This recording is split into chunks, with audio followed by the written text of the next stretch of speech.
Chanel just took the biggest gamble in luxury fashion. Earlier this week, the brand unveiled its first collection under a new creative director, and the fashion world held its breath.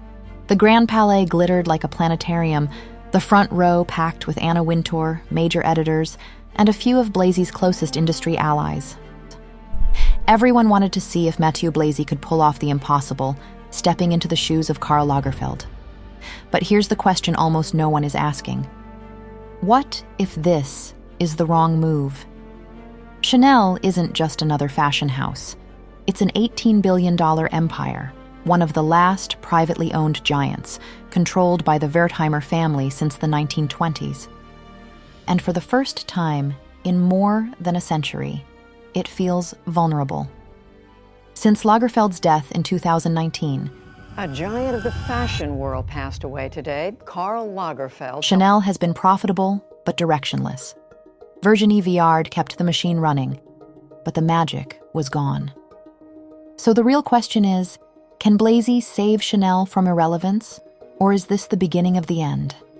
Let's break it down. To understand why this appointment is such a high-stakes gamble, you need to understand what Chanel lost when Karl Lagerfeld passed away in February 2019. He was 85 years old and had been the creative director for 36 years, longer than most designers' entire careers. But he wasn't just a designer. He was Chanel's identity. His death left a vacuum that no one, inside or outside the company, knew how to fill. The Wertheimer family had two options. They could hire a big-name outsider, someone like Hedi Slimane or Phoebe Philo, and risk a radical reinvention that might alienate the core customer. Or they could promote from within and play it safe. They chose safe. Virginie Viard had been Lagerfeld's right hand for over 30 years. She knew the house codes inside and out. She understood the atelier, the craftsmanship, the language of the petites mains, the seamstresses who actually construct the clothes. And most importantly, she wouldn't rock the boat. For a brand in mourning, that made sense. Her first collection, shown in March 2019, was well received. The press called it a respectful tribute. The clothes were beautiful. The craftsmanship was impeccable. And the show, held in the Grand Palais, was emotional. But it was also cautious. There were no risks, no surprises, no moments that made you sit up and say, "That's new," and that became the pattern. For the next 5 years, Viard delivered collection after collection of competent, beautiful, but ultimately forgettable clothes. The tweed jackets were there. The quilted bags were there. The pearls, the camellias, the interlocking C's. All the Chanel codes were present. But there was no vision, no point of view, no reason to care beyond the logo. The numbers tell part of the story. Chanel's revenue in 2023 was $19.7 billion. In 2024, it dropped slightly to $18.7 billion, a 4.3% decline. That might not sound catastrophic, but here's the context. That growth in prior years was driven almost entirely by price increases, not by cultural heat. Chanel raised prices on its iconic bags multiple times, pushing the classic flap to over $10,000. Existing customers kept buying, but new customers? They weren't rushing in. And here's the more troubling trend. Chanel's cultural buzz was fading. The brand was still profitable, still prestigious, but it was no longer driving the conversation. Press coverage shifted from, "What will Chanel do next?" to, "Remember when Chanel was exciting?" Meanwhile, the competition was heating up. Hermès, Chanel's closest rival in terms of brand equity and pricing power, was outpacing them in both revenue growth and cultural relevance. The Row, founded by Mary-Kate and Ashley Olsen, had positioned itself as the thinking person's luxury brand. Minimal, expensive, and impossible to get. Bottega Veneta, under Matthieu Blazy, had become the quiet luxury darling, beloved by editors and influencers.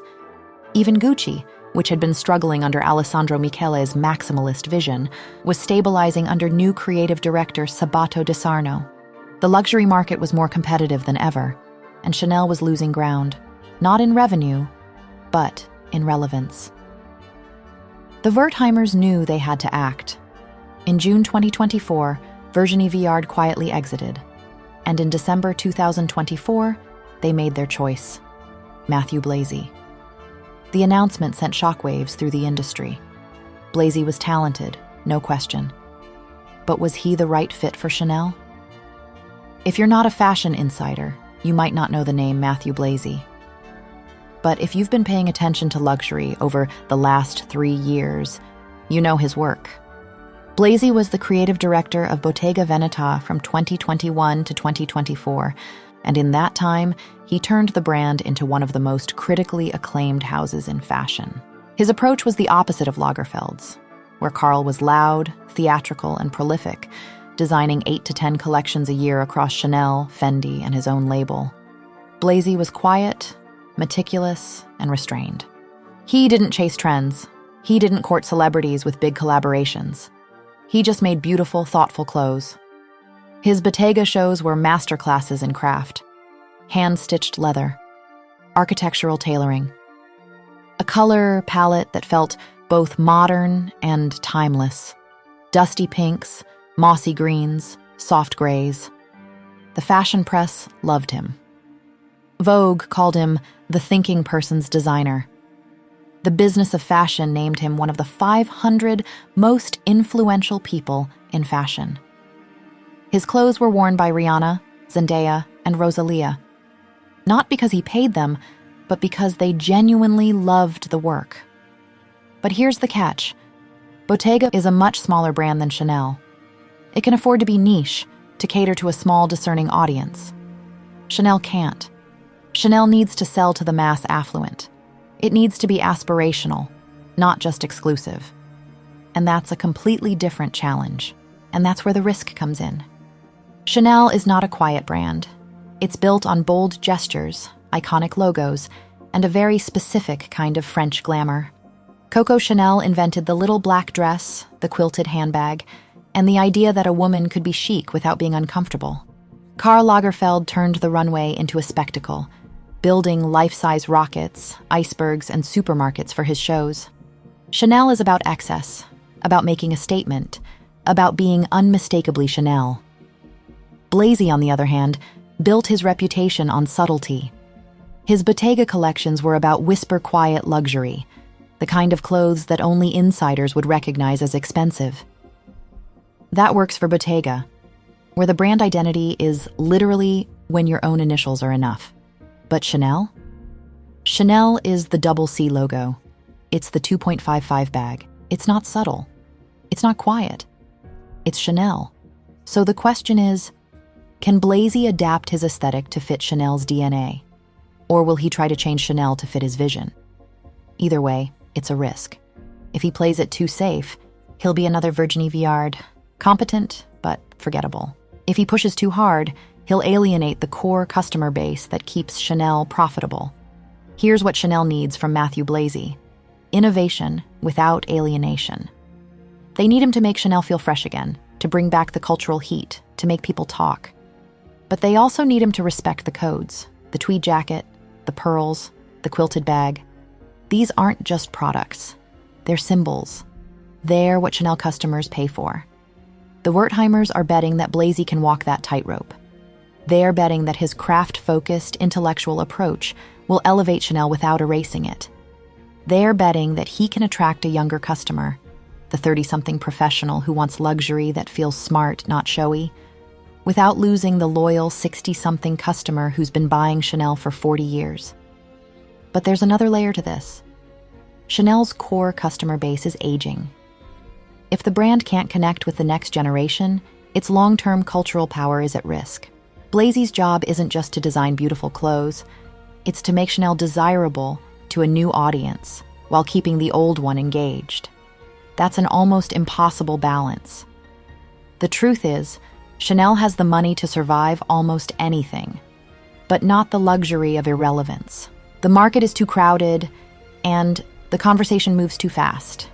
Even the Wertheimers, for all their patience, know that prestige can fade quietly before anyone notices. So the pressure was on. And recently, we got our first look at whether Blazy can deliver. On October 6th, Matthieu Blazy showed his first collection for Chanel. The venue was the Grand Palais, transformed into a full planetarium. Giant illuminated orbs floated above a glossy black floor marbled with colored pigment, their reflections creating a galaxy of light. It was Lagerfeld-level spectacle, but filtered through Blazy's minimalist precision. The front row was packed with industry heavyweights, and the stakes could not have been higher. So what did we see? The collection was a careful balancing act. Blazy clearly understands Chanel's codes. The tweed was there, reimagined in softer, more fluid silhouettes, but unmistakably tweed. The pearls were there, layered, oversized, worn in unexpected ways. The quilted bag was there, but deconstructed with exposed stitching and raw edges. It was Chanel, but it was also Blazy. And in the best moments, it worked. The craftsmanship was obsessive. Blazy opened with a cropped checked wool pantsuit inspired by Boy Capel's tailoring, and several looks carried wheat sheaf embroidery, one of Coco Chanel's original Lucky Charms reimagined in gold thread. The attention to detail was extraordinary, the kind of precision that feels almost devotional. The overall effect felt deliberate. Less a revolution, more a restoration. After 6 years of cautious stability, this show marked Chanel's first real breath of fresh air. It was a quiet reset, beautifully executed and intentionally restrained, as if Blazy wanted to remind the world what Chanel could be before showing what it might become. So how did the market respond?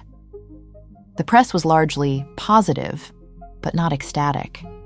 Vogue Business described it as a cosmic debut that reached for the stars, positioning Chanel back in the center of fashion's conversation. According to launch metrics, the show generated roughly $30 million in media impact value within 48 hours, strong by industry standards, though below Lagerfeld-era spikes. On social media, reactions were more divided. Some loved the restraint and the craft. Others wanted more drama, more spectacle, more of the theatricality that made Chanel legendary. But here's what really matters: the buyers. And while Chanel doesn't release pre-order data publicly, early industry reports suggest a cautiously optimistic response. The handbags, always Chanel's bread and butter, are generating strong interest. The tweed jackets are attracting younger customers, which is exactly what Chanel needs. That's all good news. But it's also early. The real test will come in 6 to 12 months, when we see if Blazy can sustain this momentum and start to take more risks. So is Matthieu Blazy the savior Chanel needs? Or just another safe bet? His debut proved he understands the house, the codes, the craft, the silhouette. But understanding isn't the same as redefining. Chanel doesn't need another caretaker of its legacy. It needs someone who can move it forward. History has shown what happens when a creative director plays it too safe. After John Galliano's exit from Dior in 2011, Raf Simons delivered elegant, thoughtful collections, but left 3 years later, still searching for his own voice. His successor, Maria Grazia Chiuri, took the opposite path. Her feminist slogans and artist collaborations polarized audiences, but they gave Dior a pulse again. Whether you love or hate her work, she made Dior unmistakable. Blazy now faces the same choice: refinement or reinvention. The next 6 to 12 months will reveal that answer. Every great Chanel era had its signature. Coco had the 2.55, Karl had the boy bag, Viard never found hers. If Blazy creates something that defines this new era, an accessory or silhouette that resonates, he'll prove he can move the market, not just maintain it. Timing will matter as much as design. The Wertheimers are patient, but precise. Insiders say Blazy has roughly 2 years to deliver both cultural heat and commercial growth before questions start again. The stakes couldn't be higher. In luxury, the formula never changes. Cultural heat drives desire. Desire drives pricing power, and pricing power drives profit. Lose the first, and the rest eventually follow. Just ask Burberry. Just ask Gucci. So, is this Chanel's next rise or another slow fade? We won't know for a while. But one thing is certain. After 6 years of waiting, the world won't give Chanel another 6 to figure it out. What do you think? Is Matthieu Blazy the right choice for Chanel? Can he balance innovation and tradition? Or is this gamble doomed to fail? Let me know in the comments. I read every single one. Thank you so much for watching, and as always, I'll see you in the next one.